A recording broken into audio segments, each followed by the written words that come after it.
Custodial coercive measures. What happens when a person is taken into custody by the authorities?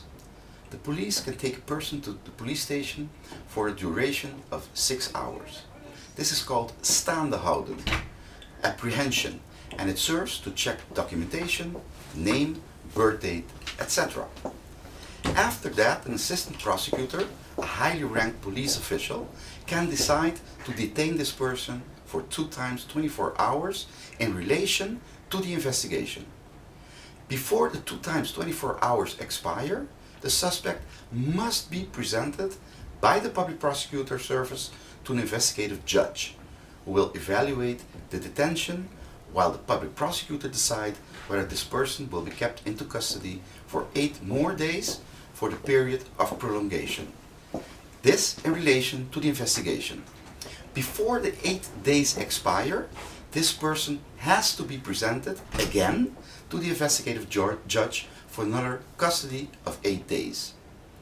With the approval of the investigative judge, another 8 days follows for the period of prolongation.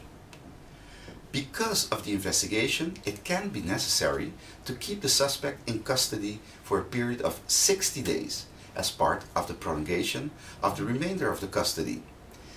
This is determined by the investigative judge.